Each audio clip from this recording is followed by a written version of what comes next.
Nah sekarang di Indonesia ditopang lagi yang menopang nasionalis sekuler, Syiah Rafidhah. Ini yang terjadi. Dan pertarungan ideologis itu tidak lepas dari skenario global. Kalau dulu Belanda, sekarang Cina. Kalau dulu Londo, Iran, sekarang Sipit Iran. Artinya sejarah berulang. Jadi pengkhianat bangsa itulah yang melanggengkan imperialisme di Indonesia. Makanya Bung Karno memberikan statement, kalau kami mudah, kenapa? Karena melawan penjajah kafir Belanda. Tapi kalian nanti akan sulit, kata Bung Karno. Kenapa? Karena kalian akan melawan bangsa kalian sendiri. Sudah terjadi? Sudah. Jadi kita dijajah oleh bangsa kita sendiri, yaitu yang sering disebut dengan Sipit Ireng. Kalau dulu Londo Ireng.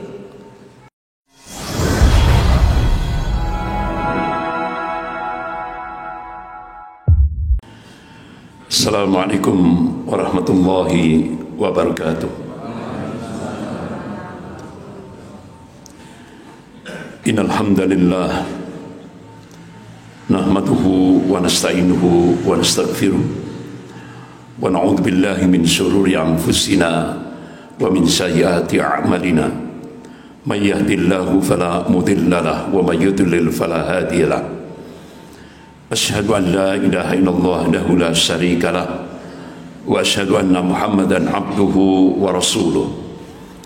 Ya ayyuhalladzina amanu taqullaha haqqa tuqatih wa la tamutunna illa wa antum muslimun. Ya ayyuhan nasu taqu rabbakum alladzi khalaqakum min nafsin wahidah wa khalaqa minha zawjaha wa batha minhuma rijalan katsiran wa nisaa'a wattaqullaha alladzi tas'aluna bihi wal arham innallaha kana 'alaikum raqiba.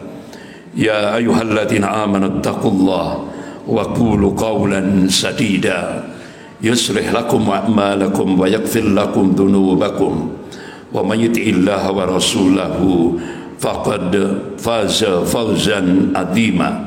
Amma ba'd.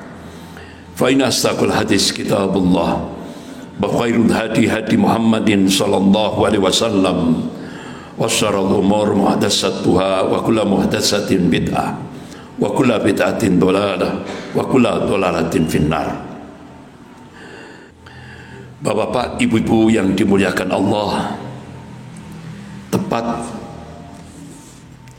tanggal 17 Agustus 1945 saat proklamasi kemerdekaan Republik Indonesia, seluruh ulama dan umat Islam di Indonesia mengucapkan kalimah tahmid, alhamdulillahirabbil alamin. Akan tetapi keesokan harinya, tanggal 18 Agustus 1945, seluruh ulama dan umat Islam se-Indonesia mengucapkan istighfar, astaghfirullahaladzim. Kenapa? Tanggal 8 Agustus seluruh umat Islam se-Indonesia, para ulama se-Indonesia istighfar karena terjadi pengkhianatan pasca proklamasi kemerdekaan.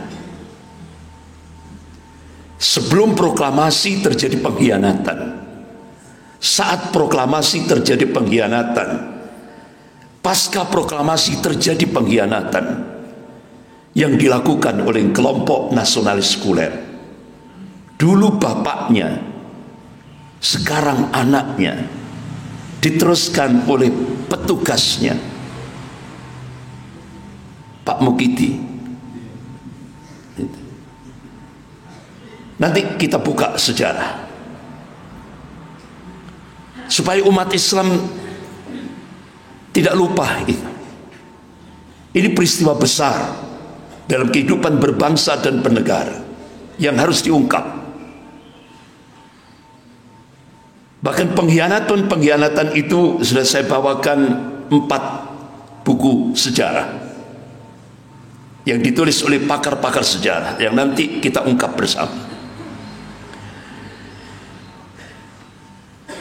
Bapak-bapak, ibu-ibu yang dimuliakan Allah, kenapa sejarah ini patut kita kaji kembali, kita teliti, kita kaji, karena banyak ibrah yang bisa kita ambil. Bahkan ulama-ulama Ahlus Sunnah wal Jamaah, di antaranya Al-Imam At-Tabari rahimahullah, Ibnu Sa'ad rahimahullah, dan banyak ulama-ulama Ahlus Sunnah yang lain, menjadikan sejarah menjadi profesi ilmiah. Kenapa? Karena problematika umat yang terjadi hari ini, kalau kita kepingin tahu jawabannya, kenapa kaum muslimin sekarang, problematika umat kaum muslimin sekarang kok seperti ini? Kunci jawabannya kita harus setback, kembali ke belakang, menengok, membuka kembali sejarah, baru kita dapat jawabannya. Bahkan sampai Rasulullah SAW, kenapa kita disuruh untuk senantiasa mikirkan umat ini, masalah ummah, problematika umat? Karena Rasulullah SAW mengingatkan pada umatnya, qala Rasulullah SAW, man asbaha walam yahtam bi amril muslimin falaysa minhum. Jadi kata Rasulullah, ini peringatan dari Rasulullah SAW, barang siapa yang bangun pagi hari, dia tidak peduli terhadap problem-problem umat, cuek, masa bodoh, yang penting dirinya selamat, keluarganya selamat, masa bodoh terhadap problem umat. Rasulullah menegaskan, falaisa minhum, mereka bukan golongan kaum muslimin. Seperti itu Rasulullah peringatkan. Jadi kalau kita sudah cuek, masa bodoh terhadap problem umat, Rasulullah tegaskan falaisa minhum, mereka bukan golongan kaum muslimin. Bapak-bapak, ibu-ibu yang dimuliakan Allah, bahkan sampai Rasulullah SAW, kenapa Rasulullah mengabarkan apa-apa yang akan terjadi sebelum yaumil qiyamah, tentang prediksi futuristik, apa yang akan terjadi di masa depan sebelum yaumil qiyamah, Rasulullah sampaikan secara rinci, tidak ada yang tertinggal, semua disampaikan sebelum Rasulullah wafat. Dan itu bisa kita baca kembali dalam kitab Al-Bidayah wa Nihayah yang ditulis oleh Al-Imam Ibnu Katsir rahimahullah, yang sekarang sudah diterjemahkan dalam bahasa Indonesia dan banyak di buku toko-toko buku Islam. Judulnya Huru Hara di Akhir Zaman, yang ditulis oleh seorang mufassir, ahli tafsir, yaitu Al-Imam Ibnu Katsir rahimahullah. Bapak-bapak, ibu-ibu yang dimuliakan Allah, kembali kepada sejarah. Jadi Allah Subhanahu wa ta'ala menegaskan tentang hukum perulangan sejarah itu berlaku umum. Allah tegaskan dalam surah Al-Fat ayat 23, a'udzubillahi minasyaitonir rajim, sunnatullahi allati qad khalat min qabl wa lan tajid sunnati tabdila. Jadi kata Allah, sunnatullah itu sudah berlaku sejak dulu, dan kalian tidak akan pernah melihat, menyaksikan perubahan akan sunnatullah. Artinya apa? Allah mengabarkan, Allah yang menguasai rotasi alam jagat raya ini, Allah yang meninggikan langit tanpa tiang ini, mengabarkan sejarah akan berulang. Yang membedakan adalah warna dan kualitasnya. Bapak-bapak, ibu-ibu yang dimuliakan Allah, contoh,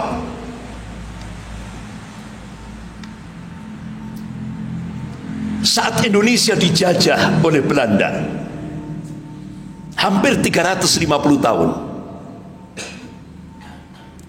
Belanda mengutus seorang orientalis, namanya Christian Snophogronya. Ini orangnya. Ini orang. Dia seorang Kristiani ortodok, Kristiani yang militan. Sampai mati dia tetap Kristiani dan dikuburkan secara Kristiani di Leiden, Belanda. Pada saat ditugaskan oleh penjajah Belanda ke Indonesia, dia merubah casingnya, tampilannya. Dia pakai kopiah hitam, dia pakai baju takwa. Tapi kalau sebelah ini Bapak Muhammad Nasir, beda gitu ya. Jadi sampai Christian Snophogronya merubah namanya jadi Abdul Ghaffar. Akhirnya diterima oleh umat Islam di Indonesia. Dia mengaku bernama Abdul Ghaffar, pakai kopiah hitam, pakai baju takwa, sehingga umat Islam terhipnotis, diterima. Tidak tahunya dia punya visi misi. Dia peta umat Islam di Indonesia. Ternyata hasil risetnya, saat umat Islam dijajah oleh penjajah Belanda hampir 350 tahun itu, dia mengungkap ternyata di Indonesia itu ada 3 kelompok umat Islam. Yang pertama, Islam ritual atau Islam ibadah. Ini mayoritas, jumlahnya banyak sekali. Kemudian yang kedua, Islam sosial. Artinya dia eksis, masuk wilayah ekonomi. Kemudian yang ketiga, Islam politik. Kalau Islam sosial ini jumlahnya sangat sedikit. Kemudian yang ketiga, Islam politik ini jumlahnya sangat sedikit sekali. Bahkan dulu rata-rata kalangan Islam politik ini dia berangkat haji, dan itu berbulan-bulan naik kapal laut saat penjajahan. Mereka semuanya musyawarah di Mekah Al-Mukarramah untuk mengatur strategi bagaimana melakukan perlawanan terhadap penjajahan Belanda. Sehingga akhirnya Bapak-bapak, Ibu-ibu yang dimuliakan Allah, sepulang dari haji, langsung penjajah Belanda itu, umpama kalau kawasan Kripik ini, itu langsung disilang. Ini musuh Belanda, musuh penjajah. Jadi dulu titel haji itu benar-benar jadi momok penjajah Belanda, karena mereka mengatur strategi perlawanan penjajahan itu pada saat di Mekah Al-Mukarramah, saat menunaikan ibadah haji. Ini jumlahnya sangat sedikit. Bapak-bapak, Ibu-ibu yang dimuliakan Allah, akhirnya bagaimana hasil riset Christian Snophogronya ini? Akhirnya penjajah Belanda punya policy, kebijakan untuk menghadapi Islam ritual. Dibiarkan. Ini jumlahnya sangat banyak. Dibiarkan oleh penjajah. Tapi untuk menghadapi Islam sosial, karena mereka masuk wilayah ekonomi, diawasi. Karena ini calon yang akan menghambat penjajahan. Diawasi. Yang ketiga, ketika menghadapi Islam politik, itu akan dihabisi sampai seakar-akarnya, bila perlu dibunuh. Sampai akhirnya penjajah Belanda membentuk Laskar Cina Poh Antui untuk memata-matai pribumi. Itu Laskar Cina Poh Antui. Sehingga kalau pribumi tidak mau membayar upeti, langsung dibunuh. Bahkan banyak wanita-wanita pribumi diperkosa oleh Laskar Cina Poh Antui, dibentukan penjajah Belanda. Nah, Bapak-bapak, Ibu yang dimuliakan Allah, dari mukadimah tadi saya sampaikan, Allah mengabarkan sejarah akan berulang. Akhirnya penjajah Belanda punya polisi untuk menghadapi Islam politik, gerakan nativisasi, gerakan peminggiran Islam itu digerakkan di seluruh Indonesia. Artinya apa?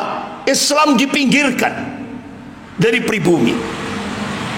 Yang diangkat tinggi-tinggi adalah adat dan budaya, untuk meminggirkan Islam dari pribumi pada masa itu.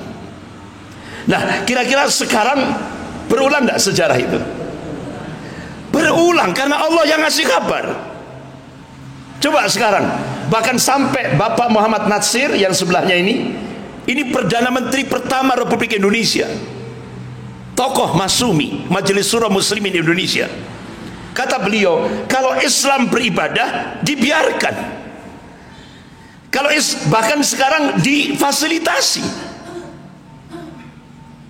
oleh pemerintah. Kalau dulu londo ireng, sekarang sipit ireng. Sekarang Islam beribadah difasilitasi oleh negara.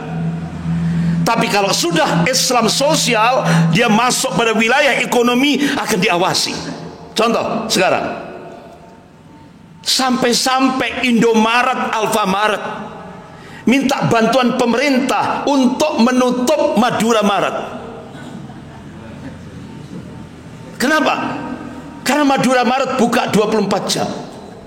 Madura kok dilawan, carok, tompes bakna. Akhirnya apa yang terjadi? Respon Madura Maret, orang-orang Madura langsung respon. Madura Maret buka 25 jam. Madura kok dilawan. Akhirnya Menteri Koperasi angkat tangan, tidak bisa, Pak. Permintaan Indomaret dan Alfamaret nggak bisa dijalankan, karena sangat militan sekali orang-orang Madura itu. Bahkan buktinya Bapak Ibu lihat di Malang Raya ini, Madura Maret banyak enggak? Sangat banyak. Bahkan sekarang Madura Maret itu go internasional. Di London ketemu Madura Maret. Itu fakta, Pak, ada. Luar biasa, Pak. Makanya peneliti senior Creek Valley dari Australia, dia melakukan riset. Ternyata bentengnya umat Islam di Indonesia itu Madura, Pak. Itu level pertama. Bapak-bapak, Ibu yang dimuliakan Allah. Nah, sekarang bagaimana menghadapi Islam politik sekarang? Dihabisi. Partai-partai Islam di-cut. Benar enggak sekarang? Partai-partai Islam di-cut. Ini terjadi berulang, sejarah berulang. Nah, Bapak-bapak, Ibu-ibu yang dimuliakan Allah, kembali kita fokus pada pembicaraan tentang istighfar. Kenapa tanggal 18 Agustus 1945 seluruh ulama se-Indonesia dan umat Islam se-Indonesia mengucapkan kalimat istighfar, astagfirullahaladzim, pasca, jadi keesokan setelah proklamasi. Jadi ternyata Bapak-bapak, Ibu yang dimuliakan Allah, ternyata di dalamnya ada pertarungan ideologis. Ini sejarah. Jadi pertarungan ideologis itu terus berlangsung ila yaumil qiyamah. Allah dan Rasulnya sudah menegaskan as-sira' bainal haq wal batil. Pertarungan antara hak batil dan batil terus ila yaumil qiyamah. Jadi pertarungan antara umat Islam dengan kelompok nasionalis sekuler. Fakta di lapangan, kalangan nasionalis sekuler senantiasa ditopang oleh komunis, Kristiani radikal, atau yang sering kita bahas yaitu Ordo Jesuit. Nah, sekarang di Indonesia ditopang lagi yang menopang nasionalis sekuler, Syiah Rafidhah. Ini yang terjadi. Dan pertarungan ideologis itu tidak lepas dari skenario global. Kalau dulu Belanda, sekarang Cina. Kalau dulu Londo, Ireng, sekarang Sipit Ireng. Artinya sejarah berulang. Jadi pengkhianat-pengkhianat bangsa itulah yang melanggengkan imperialisme di Indonesia. Makanya Bung Karno memberikan statement, kalau kami mudah, kenapa? Karena melawan penjajah kafir Belanda. Tapi kalian nanti akan sulit, kata Bung Karno. Kenapa? Karena kalian akan melawan bangsa kalian sendiri. Sudah terjadi? Sudah. Jadi kita dijajah oleh bangsa kita sendiri, yaitu yang sering disebut dengan Sipit Ireng. Kalau dulu Londo, Ireng. Bapak-bapak, ibu-ibu yang dimuliakan Allah, start awal pertarungan ideologis itu dalam sejarah Islam di Indonesia, salah satu tonggak penting adalah ketika terjadi perdebatan ilmiah antara Bapak Muhammad Natsir, tokoh Majelis Syura Muslimin Indonesia, dengan Soekarno, Presiden pertama Republik Indonesia. Dan perdebatan ilmiah pada saat itu lebih fokus pada wacana konsep negara. Pak Natsir menegaskan pada saat perdebatan ilmiah itu, Islam tidak dapat dipisahkan dari negara, karena urusan kenegaraan pada prinsipnya merupakan bagian yang terintegrasi dengan risalah Islam. Negara adalah sekumpulan orang yang bersatu dalam satu teritoria, menyepakati hidup bersama dan mengelola wilayah tersebut. Oleh karena itu, kata Pak Natsir, negara juga menjadi soal yang tidak dapat dipisahkan dari Al-Quranul Karim. Beliau mengutip surah Ad-Dariyat ayat 56 ini sebagai dasar negara, dasar ideologi Islam. A'udzubillahi minasyaitonir rajim, wa ma khalaqtul jinna wal insa illa liya'budun. Tidaklah aku ciptakan jin dan manusia kecuali untuk beribadah kepadaku, untuk mentauhidkan Allah. Bertitik tolak dari dasar ideologi Islam ini, Pak Natsir mengambil kesimpulan bahwa cita-cita hidup seorang muslim di dunia ini hanyalah ingin menjadi Abdullah, hamba Allah. Untuk apa? Agar mencapai kemuliaan, kejayaan fid dunya wal akhirah. Bagaimana respon Soekarno? Ternyata Soekarno menolak apa yang disampaikan oleh Pak Natsir, Allahumma yarham. Soekarno lebih mengusung sekularisme, pemisahan agama dari negara.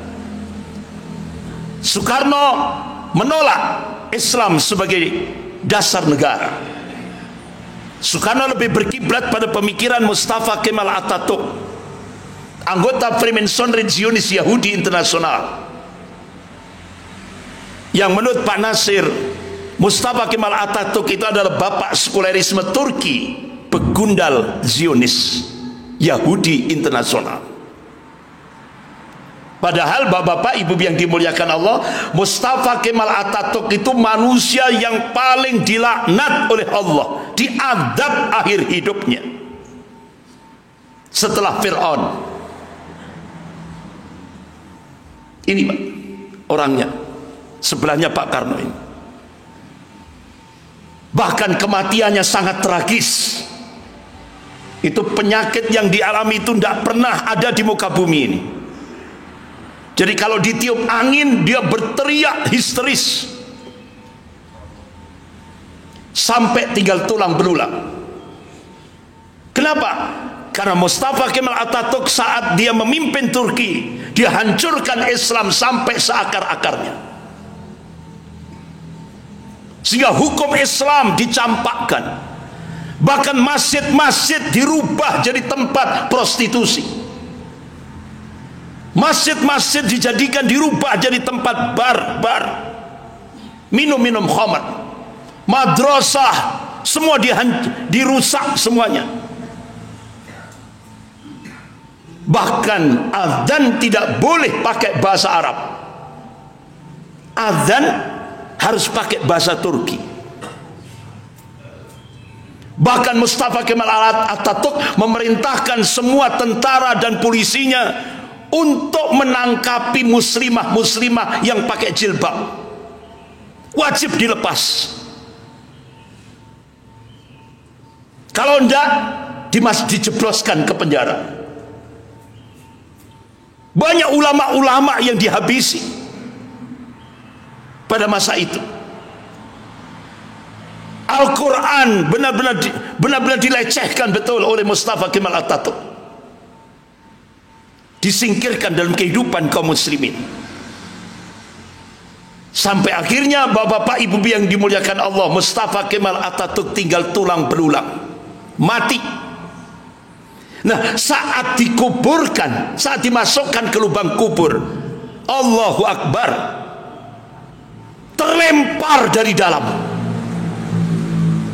Ini diadab oleh Allah, mayatnya tertolak oleh bumi. Ini nyata, Pak, bukan khayal. Dan itu disaksikan oleh umat Islam di Turki. Sehingga akhirnya pemerintah Turki mendatangkan batuan onik seberat 44 ton. Kemudian batuan onik itu digergaji, nah mayatnya ditaruh di tengah. Kemudian langsung disemen. Makanya ketika Pak Mukidi ziarah ke makamnya Mustafa Kemal Atatürk, itu kan posisi mayatnya di atas, Pak, bukan nempel tanah. Karena dia ini diadab oleh Allah. Jadi kalau dulu Soekarno, kemudian dilanjutkan putrinya, setelah itu lewat petugasnya.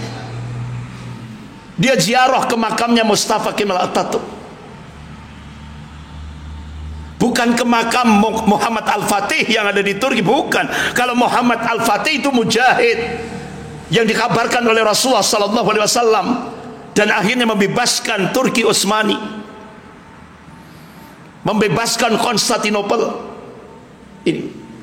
Tapi yang diziarahi oleh Pak Mukidi, Mustafa Kemal Atatürk, untuk meneruskan cita-cita Bung Karno. Nah, bapak-bapak ibu yang dimuliakan Allah, akhirnya Indonesia dipaksa menggunakan ideologi dan sistem sekuler sejak lahirnya. Kira-kira sekarang semarak enggak kehidupan sekuler? Sejarah berulang. Coba sekarang kalau kita cek ikra, baca realitas kehidupan, kita lihat sekarang di seluruh Indonesia tata sosial yang kita sudah diarahkan pada individualistik. Budaya kita diarahkan pada hedonis, masa bodoh terhadap aturan syariat. Kalau dulu zaman penjajahan Belanda, gerakan adat dan budaya dihidup-hidupkan. Sekarang berulang, dihidup-hidupkan. Umat Islam se-Indonesia, termasuk di Malang, diminta untuk mengadakan acara bantengan. Coba itu, saya seringkali dapat video-video dari acara bantengan itu melibatkan anak-anak SMP, anak-anak SMA. Padahal awalnya sholawatnya diteriakkan, tapi tidak tahunya anak-anak SMP, SMA disuruh minum alkohol, minum khamr. Ini semarak di Malang. Bahkan tidak hanya itu, di balai kota Malang diadakan acara sesajen dan 1000 dupa, ditambah lagi ogoh, budaya-budaya syirik. Benar-benar umat Islam ini dipertontonkan ini, Pak. Ini seluruh Indonesia, termasuk Malang. Bapak-bapak ibu-ibu yang dimuliakan Allah, bahkan pendidikannya pendidikan materialistik. Bahkan sekarang coba kita lihat, anak-anak kita, generasi kita disibukkan dengan game online. Orang dewasanya disibukkan dengan judi online. Orang tuanya disibukkan dengan pinjaman online. Ini budaya yang hedonis, Pak. Masa bodoh terhadap aturan syariat. Coba dibandingkan dengan negara kafir, Singapura. Kalau ada warga negara Singapura ikut judi online, langsung kena denda 5.000 US dollar Singapura, atau penjara 1 tahun. Di Malaysia, kalau ada warga negara Malaysia ikut judi online, langsung kena denda 3.000 ringgit atau denda 1 tahun penjara. Di Indonesia, orang ikut judi online diberi fasilitas oleh pemerintah, bansos, bantuan sosial. Berarti pemerintah mewajibkan rakyat harus ikut judi online supaya dapat bansos. Astagfirullah. Ini fakta. Saya bukan fitnah, bukan provokasi. Ini fakta. Kita dirusak oleh sistem sekuler. Politiknya oportunis. Sudah masa bodoh terhadap nilai-nilai dan etika. Bahkan sekarang, kalau kita berpolitik di Indonesia, wajib curang. Bahkan curangnya boleh terstruktur, sistematis dan masif, brutal pun boleh. Dan itu disahkan oleh Mahkamah Konstitusi. Benar enggak? Hak, Pak. Dirusak negara ini oleh sistem sekuler. Agamanya juga sinkretistik. Jadi kita dipaksa untuk menerima agama baru dari Zionis Yahudi, yaitu pluralisme agama. Salam pluralisme agama. Bahkan ketika tokoh-tokoh ulama se-Indonesia mengadakan istimewa, mengeluarkan fatwa pluralisme agama, salam pluralisme agama, hukumnya haram, langsung dibantah oleh Menteri Agama. Tidak haram. Jadi kita umat Islam itu suruh milih ulama atau milih Menteri Agama. Jadi ini nabok nyileh tangan. Jadi merusak Islam itu lewat ini. Belum lagi sektor pendidikan. Menteri Pendidikan dan Kebudayaan Pak Nadiem Makarim meluncing roadmap pendidikan nasional 2020-2035. Sudah tidak ada lagi agama. Bahkan Deputi Unit Kerja Presiden Republik Indonesia, ketika di Hotel Arya Duta Jakarta di hadapan pemuda-pemuda Indonesia, sekarang di Indonesia boleh menerima ideologi ateis, murtad pun boleh. Rusak. Bahkan di akhir-akhir pemerintahan Pak Mukidi ditandatangani resmi atas nama negara, presiden tanda tangan.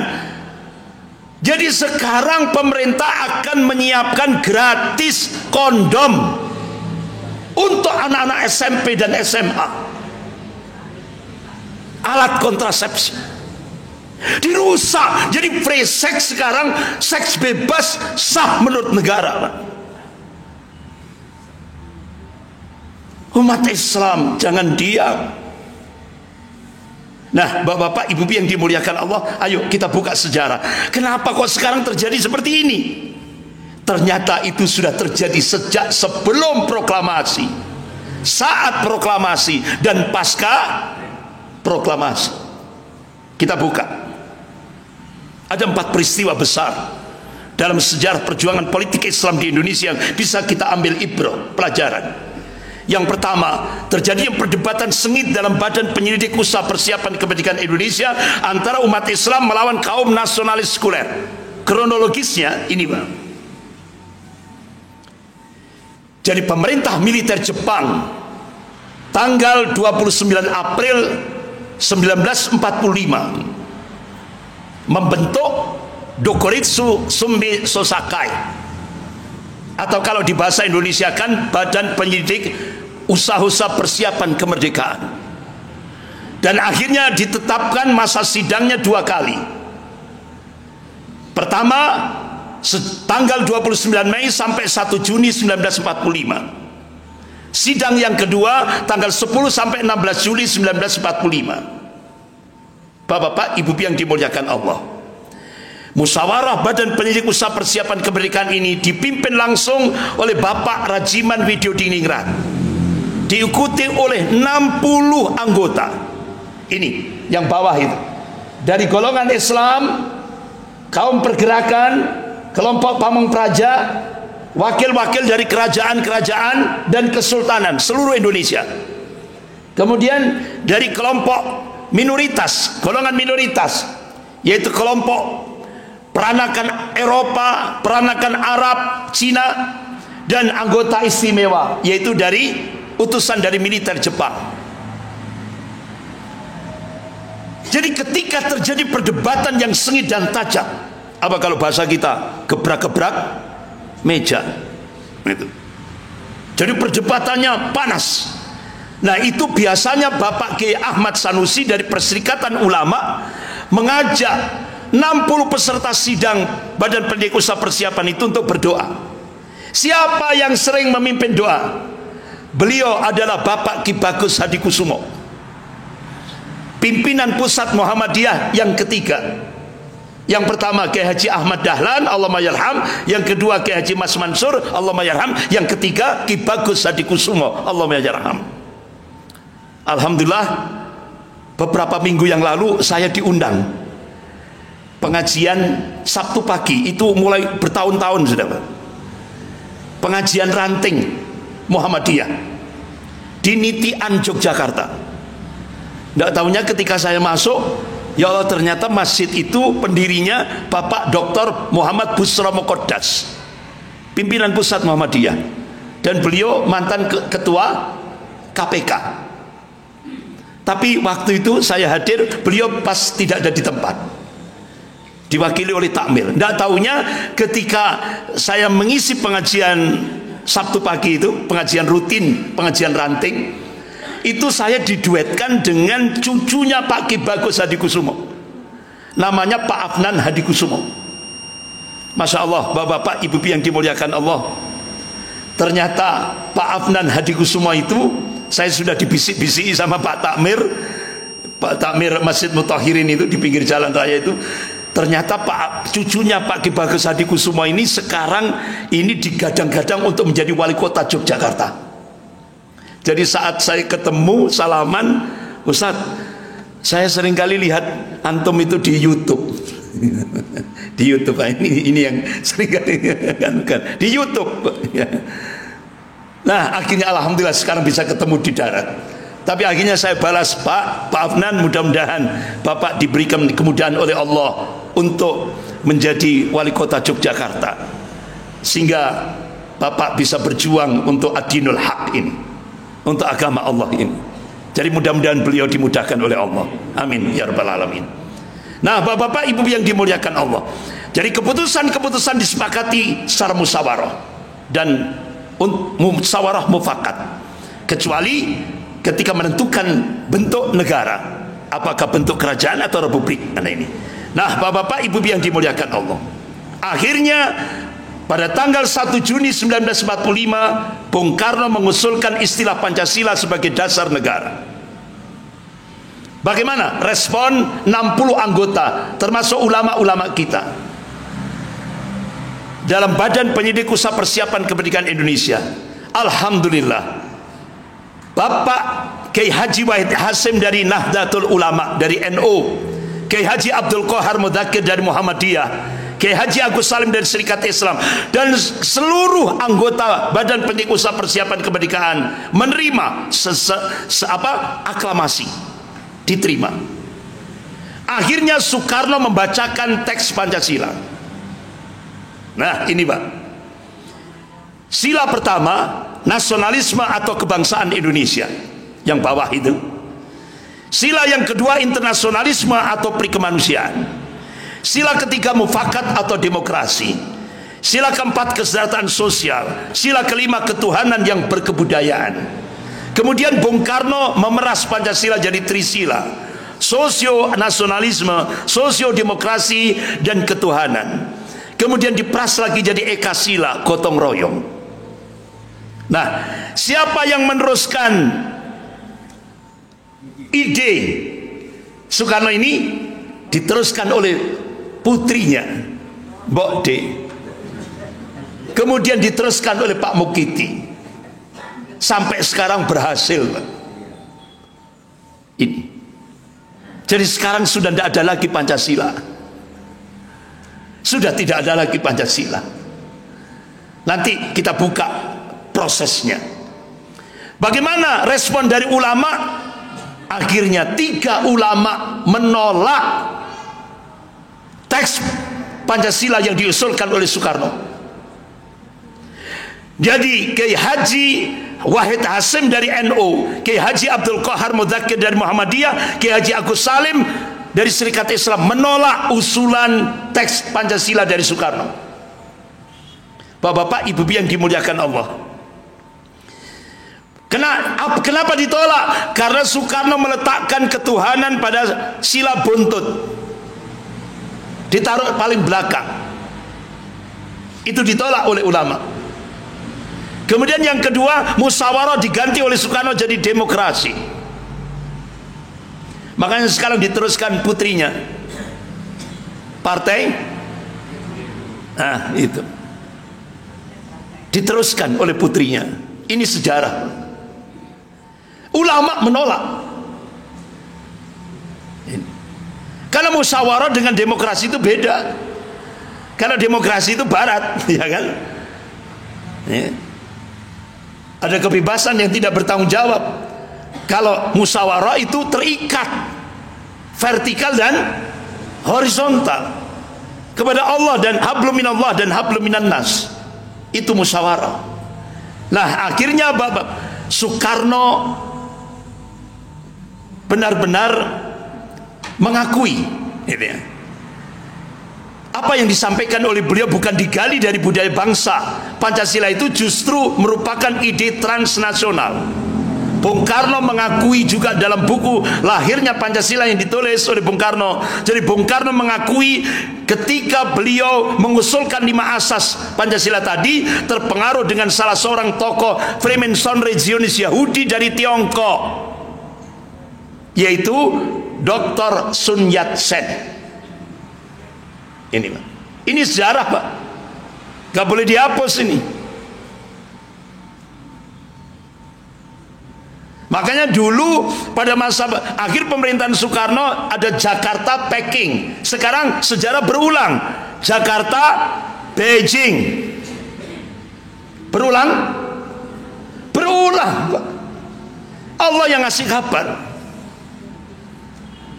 Kalau dulu zaman Soekarno akhir pemerintahannya Jakarta Peking, akhirnya meletuslah peristiwa G30S PKI. Nah sekarang sejarah berulang, muncul Jakarta Beijing.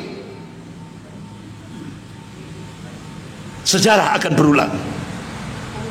Akhirnya bapak-bapak ibu yang dimuliakan Allah, 3 ulama inilah diminta oleh 60 anggota Badan Pendidik Persiapan Kemerdekaan untuk membentuk, yaitu menyusun dasar negara, yaitu Kiai Haji Wahid Hasim dari NU, Kiai Haji Abdul Qahar Mudzakkir dari Muhammadiyah, Kiai Haji Agus Salim dari Serikat Islam. Jadi Pancasila itu istihad ulama, bukan Soekarno. Karena sebelum Soekarno ada Mr. Muhammad Yamin, ya kan, yang mengusulkan Pancasila. Nanti kita lihat nanti sejarahnya. Jadi sebelum Soekarno ada Mr. Muhammad Yamin, sehingga akhirnya Pancasila itu ijtihad ulama. Nah bapak-bapak ibu yang dimuliakan Allah, lahirlah Piagam Jakarta. Kenapa? Karena para ulama kita ittiba kepada Rasulullah SAW. Rasulullah ketika membangun daulah Islam di Madinah Al-Munawwarah menegakkan Piagam Madinah. Masyarakatnya benar-benar multikultural. Ada Islam, ada Yahudi, ada Majusi, ada Kristiani, ya kan, Nasrani, ada penyembah berhala. Pada masa Rasulullah membangun daulah di Madinah Al-Munawwarah. Begitu juga ulama-ulama kita ketika membangun Indonesia, ditegakkan piagam Jakarta, atau yang sering disebut Jakarta Charter. Akhirnya piagam Jakarta ini resmi ditandatangani oleh tim 9, ya kan? Tim 9, Bapak-bapak, Ibu yang dimuliakan Allah. Jadi tim 9 itu ditulis oleh Profesor Ahmad Mansur Suryanegara. Ini buku dari bukunya Api Sejarah yang kedua, Profesor Ahmad Mansur Suryanegara. Beliau guru besar ilmu sejarah Universitas Padjadjaran Bandung. Jadi tim 9 itu 4 dari Muslim, dari tokoh ulama, dan 5 dari kalangan nasionalis sekuler.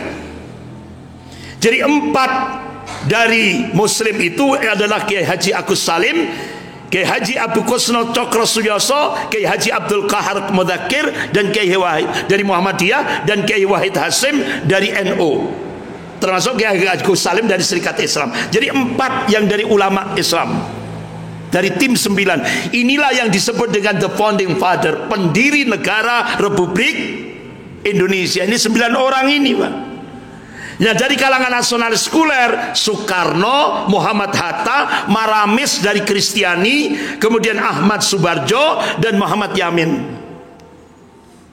Ini the founding father, pendiri negara Republik Indonesia. Ini ditulis oleh Profesor Ahmad Mansur Suryanegara dalam bukunya Api Sejarah. Ini sejarah yang asli, Pak. Bapak-bapak, Ibu-ibu yang dimuliakan Allah. Makanya, Pak, begitu buku Api Sejarah ini diterbitkan, yang Api Sejarah jilid 1, ya Allah, Pak, kalangan nasionalis sekuler, ya Allah, benar-benar marah betul, Pak. Karena inilah sejarah yang asli, yang tidak ada istilahnya penggelapan, asli. Makanya ketika Api Sejarah jilid 1 diterbitkan, langsung, Pak, rumah Profesor Ahmad Mansur Suryanegara langsung dibobol oleh perampok. Yang diambil itu bukan barang. Yang diambil oleh perampoknya di rumah beliau itu flash disk. Flash disk yang di situ Api Sejarah jilid 2. Itu yang diambil. Yang lain barang-barang berharga dibiarkan oleh perampoknya. Masya Allah, qadarullah, Pak Profesor Ahmad Mansur Suryanegara ternyata beliau menggandakan. Beliau gandakan banyak, ditaruh di sana, ditaruh di sini, ditaruh di mana-mana. Alhamdulillah. Begitu flash ini diambil, akhirnya Api Sejarah yang kedua tentang piagam Jakarta, tentang peristiwa pengkhianatan nasionalis sekuler diterbitkan. Ini, Bapak-bapak, Ibu-ibu yang dimuliakan Allah, inilah panitia 9 itu. Bapak lihat sendiri, di tengah itu ada Soekarno, ada Bung Hatta, dan ada dari 4 kalangan Muslim, ulama Islam 4. Yang 5 itu nasionalis sekuler, termasuk Soekarno, Hatta, dan yang lain itu. Maramis ada dari kalangan Kristiani. Ini Maramis ini the founding father, pendiri negara Republik Indonesia, tim 9, Pak. Bapak-bapak, Ibu yang dimuliakan Allah, ayo kita bandingkan tujuan kemerdekaan dalam piagam Jakarta dengan tujuan tatbikus syariah. Nah, ini coba piagam, di dalam piagam Jakarta alinea keempat, tentang tujuan negara. Yang pertama, melindungi segenap bangsa Indonesia dan seluruh tumpah darah Indonesia. Yang kedua, memajukan kesejahteraan umum, itu alinea yang keempat. Yang ketiga, mencerdaskan kehidupan bangsa. Yang keempat, ikut melaksanakan ketertiban dunia yang berdasarkan kemerdekaan perdamaian abadi. Nah, inilah 4 tujuan negara yang termaktub dalam alinea keempat Piagam Jakarta, yang sekarang tiap hari Senin dibaca oleh instansi-instansi pemerintah, TNI, Polri, dan lembaga-lembaga pendidikan nasional. Tapi bukan Piagam Jakarta namanya, pembukaan Undang-Undang Dasar 1945. Inilah dibaca tiap hari Senin itu waktu upacara. Termasuk waktu upacara 17 Agustus dibaca ini, Pak. Nah, Bapak-bapak, coba kalau diringkas, tujuan kemerdekaan Indonesia itu merdeka, bersatu, berdaulat, adil, dan makmur, yang atas itu. Nah, sekarang kita buka kitab fikih. Bagaimana maqasid syariah, tujuan tatbiqus syariah, penegakan syariat Islam. Yang pertama, keselamatan din. Yang kedua, terpeliharanya akal. Yang ketiga, keselamatan nafas jiwa. Yang keempat, terpeliharanya nasab keturunan. Yang kelima, terjaganya mal harta. Yang keenam, terwujudnya kedamaian dan keterampatan alam semesta, karena Islam itu rahmatan lil alamin. Nah, ayo kita bandingkan tujuan negara dengan tujuan penegakan syariah, kira-kira sama apa enggak? Sama, Pak. Inilah perjuangan ulama kita memasukkan dalam pembukaan Undang-Undang Dasar 1945. Ini ulama kita, Pak. 3 ulama, Kiai Hadi Wahid Hasim dari NU, Kiai Haji Mudzakkir dari Muhammadiyah, Kiai Haji Agus Salim dari Serikat Islam. Ini yang sampai hari ini terus dibaca tiap hari Senin, tiap upacara. Nah, Bapak-bapak, Ibu yang dimuliakan Allah, akan tetapi apa yang terjadi, Pak? Terjadilah pertarungan ideologis saat perdebatan antara nasionalis Islam dan nasionalis sekuler. Waktu itu tepat tanggal 11 Juli 1945, Soekarno meminta Declaration of Rights dibahas, kalau bisa dimasukkan dalam dasar negara, yaitu individualisme dan liberalisme. Qadarullah, ternyata 3 dari nasionalis sekuler menolak usulan Soekarno. Jadi dari kelompok Soekarno sendiri ada 3 tokoh menolak. Dari Kristiani yaitu A.A. Maramis, dari pakar konstitusi Mr. Supomo, dan Pak Sukiman menolak usulan Soekarno tanggal 11 Juli 1945. Nah, akhirnya alhamdulillah muncullah Kiai Haji Agus Salim memunculkan surah As-Surah ayat 38. Wa amruhum sura bainahum. Jadi Kiai Haji Agus Salim mengusulkan musyawarah karena ini jadi diri bangsa Indonesia. Alhamdulillah, Pak, dalilnya sudah kuat, Al-Quran dan hadis. Bagaimana Rasulullah banyak musyawarah dengan para sahabatnya. Akhirnya dimasukkan sila keempat, kerakyatan yang dipimpin oleh hikmat kebijaksanaan dalam permusyawaratan strip perwakilan, diketok palu pada saat sidang itu, Pak. Tapi sekarang sejarah berulang.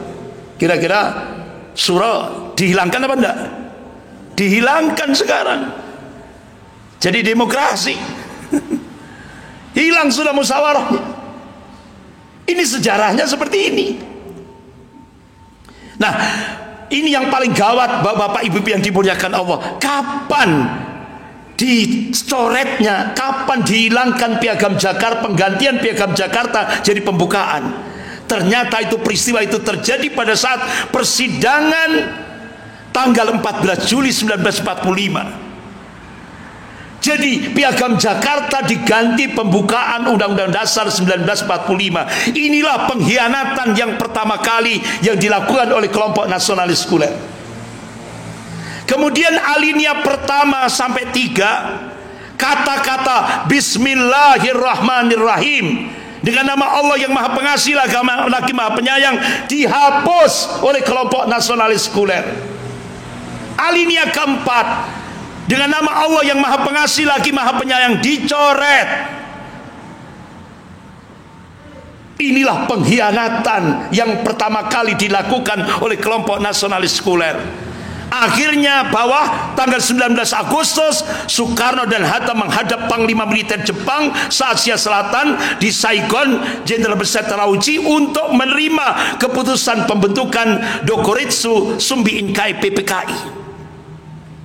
Nah ini Pak. Nah ternyata Bapak Ibu yang dimuliakan Allah, pengkhianatan yang kedua terjadi saat proklamasi. Jadi setelah Jepang dibom Nagasaki, Hiroshima tanggal berapa? 89 ya, 89 Agustus. Akhirnya tanggal 15 Agustus Jepang menyerah terhadap sekutu. Akhirnya tanggal 16 malam, tanggal 16 Agustus malam 17, ada peristiwa penculikan Soekarno-Hatta oleh 4 pemuda. Yang pertama Soekarni, yang kedua Wikana, yang ketiga DN Aidit, dan yang kelima Khairul Saleh. Diculik Soekarno-Hatta, dibawa ke 80 km dari Jakarta yang sering disebut Rengas Dengklok, yang sekarang Kabupaten Kerawang. Tiba-tiba orangnya Soekarno, Pak Ahmad Subarjo, tahu tempat penculikannya. Ini kan aneh bin ajaib. Sehingga akhirnya dibawa ke Jakarta. Loh, ke Jakarta itu kemana? Ke Opsir Jepang, rumahnya Opsir Jepang, Laksamana Meida. Jam 2 malam sampai jam 3 malam dini hari 17 Agustus 1945, Soekarno, Hatta, dan Pak Ahmad Subarjo, ya kan Bapak-bapak, Ibu yang dimuliakan Allah, langsung nulis coret-coret ini Pak. Jadi ada yang dicoret 2 kali itu ya, ada yang coret 1 kali itu. Jadi teks proklamasi yang sebenarnya itu sah, yang mau dibacakan di lapangan Ikada, gagal. Soekarno bikin sendiri, disaksikan oleh Hatta dan Subarjo, Ahmad Subarjo. Inilah pengkhianatan yang kedua. Akhirnya Soekarno memerintahkan Pak Sayuti Melek untuk pinjam mesin teknya Laksamana Meida, rumahnya Laksamana Meida. Akhirnya diketik ulang oleh Pak Sayuti Melek, bersama disaksikan, didampingi oleh wartawan pemuda Aceh, yaitu BM dia. Bapak Ibu kalau buka Google Map, Google Map, Mbak Google, tulis saja BM dia, itu pemuda Aceh yang menyelamatkan kertas yang ditulis oleh Soekarno, yang sudah diremes. Jadi setelah diketik ulang, diremes, dibuang di tong sampah di rumahnya Laksamana Meida, diambil oleh BM dia. Ini bukti sejarah. Nah ini Pak orangnya Pak. Ini tulisan Soekarno. Ada 2 kali pencoretan yang sekarang dibaca teks proklamasi itu. Diketik ulang oleh Pak Sayuti Melek, kemudian ditandatangani oleh Soekarno-Hatta. Nah Bapak-bapak, ini aslinya. Nah ini aslinya Pak. Ini tulisan Soekarno asli, bukan atas nama kesepakatan musyawarah. Ini tulisan asli Soekarno pribadi. Dibuang, diremes, diketik ulang oleh Pak Sayuti Melek, diremes, dibuang di tong sampah, diambil oleh BM Diah ini. Jadi Bapak kalau buka Mbah Google, ini orangnya. Ini bukti sejarah. Pengkhianatan yang kedua. Nah kemudian Bapak-bapak, akhirnya besok paginya Soekarno agak greges, malam hari itu diberi oleh Pak Farat Marta madu Yaman. Jadi beliau ngasih madu Yaman, Pak Farat Marta. Nah kenapa saya bisa ngomong seperti itu? Saya sering ketemu dengan putranya, yaitu Pak Yusuf Marta. Dulu saya diundang pada saat pernikahan putrinya di Jakarta, bahkan ketemu dengan ketua MUI Kiai Haji Ma'ruf Amin. Kemudian 2 minggu yang lalu ketemu lagi dengan saya di Hotel Merkur pada saat acara pernikahan putrinya Pak Yusuf Basalamah. Ketemu lagi satu meja dengan saya. Ini abahnya itu punya rumah di Jalan Pegangsaan Timur nomor 56. Itu rumahnya Pak Farat Marta, bukan rumahnya Soekarno. Tapi kalau di buku sejarah ditulis rumahnya Soekarno. Bukan, Pak, itu rumahnya Pak Farad Marta, orang Arab. Bahkan malam hari itu Pak Farad Marta ngasih madu Yaman, dan keesokan harinya Soekarno seger. Dan akhirnya dibacalah teks proklamasi. Jadi Pak Farad Marta itu menghibahkan rumah beliau untuk pembacaan teks proklamasi ini, Pak. Tapi akhirnya dibacalah ini teks proklamasi yang sekarang terjadi itu 17 Agustus 1945. Tapi ternyata Bapak Ibu yang dimuliakan Allah, keesokan harinya malam 18 terjadi pengkhianatan yang ketiga. Soekarno minta kepada Bapak Muhammad Hasan, disaksikan oleh Hatta, untuk melobi Bapak Ki Bagus Hadikusumo, termasuk di situ Pak Kasman Singo Dimejo, supaya 7 kata dalam Piagam Jakarta itu dihapus. Kenapa? Karena ada ancaman dari umat Kristiani dari Indonesia bagian timur. Kalau 7 kata itu tidak dihapus, umat Kristiani akan lepas dari Indonesia. Nah, Bapak Ibu yang dimuliakan Allah, akhirnya atas tekanan Jepang, akhirnya dihapuslah itu. Bapak Ibu, apa yang saya sampaikan mulai dari awal sampai ini tadi, ternyata di Gedung Arsip Nasional sudah dihilangkan oleh Bude. Apa yang saya sampaikan ini tadi, itu alhamdulillah masih ada satu ulama di Indonesia yang kebetulan buat tesis tentang Pancasila. Alhamdulillah saya dapat ini. Yang saya sampaikan ini tidak ada di dalam buku sejarah, karena sudah dihilangkan oleh Bude. Jadi yang di Gedung Arsip Nasional tidak ada lagi ini tadi, Pak, yang saya sampaikan ini. Sehingga akhirnya Laksamana Maeda diwawancarai oleh majalah Tempo. Ini majalah Tempo tahun 45 loh, Pak. Yaitu Seiko Ogawa, ini wartawan majalah Tempo. Nah, Seiko Ogawa tanya kepada Soekarno, Laksamana Maeda, apakah benar ada ultimatum dari umat Kristiani dari Indonesia bagian timur untuk menghapus 7 kata dan Piagam Jakarta? Apa jawaban Laksamana Maeda terhadap wartawan Tempo? Hatta adalah kawan saya, tetapi saya tidak pernah mengantar orang untuk mencoret 7 kata dan Piagam Jakarta. Allahu Akbar. Jujur Pak Laksamana Maeda. Berarti ini pengkhianatan yang ketiga yang dilakukan oleh nasionalis sekuler. Akhirnya Profesor Yusril Ehza Mahendra terbang ke Jepang, karena istrinya Yusril sekarang kan orang Jepang. Terbang ke Jepang, datangi rumahnya Laksamana Maeda. Tidak tahunya Laksamana Maeda sudah meninggal. Akhirnya Yusril tanya pada ajudannya, apakah benar Laksamana Maeda didatangi dari umat Kristiani ultimatum untuk mencoret 7 kata? Kata Pak Yusril, ajudannya mengatakan no. Berarti apa wawancara majalah Tempo ini benar, Pak? Tidak ada itu. Inilah pengkhianatan yang ketiga. Sehingga akhirnya Bapak Ibu yang dimuliakan Allah, Bapak Kasman Singo Dimejo setelah 12 tahun nangis, Pak. Menyesal beliau melobi-lobi Pak Ki Bagus Hadikusumo untuk mencoret 7 kata ini. Makanya kenapa tanggal 18 Agustus itu disebut hari kelabu bagi umat Islam se-Indonesia. Semuanya istighfar, astagfirullahaladzim. Dicoret 7 kata, yaitu ketuhanan dengan melaksanakan syariat Islam bagi pemeluk-pemeluknya. Itu dicoret, Pak.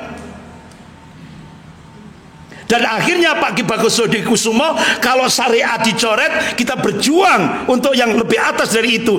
Akhirnya syariat dicoret, tauhid dimasukkan, sehingga akhirnya ketuhanan yang maha esa. Itu perjuangan Bapak Ki Bagus Hadikusumo, pimpinan pusat Muhammadiyah. Sehingga akhirnya dalam preambul itu pembukaan Undang-Undang Dasar 45, negara Republik Indonesia berdasarkan ketuhanan yang maha esa. Itu kata beliau, itu tauhid.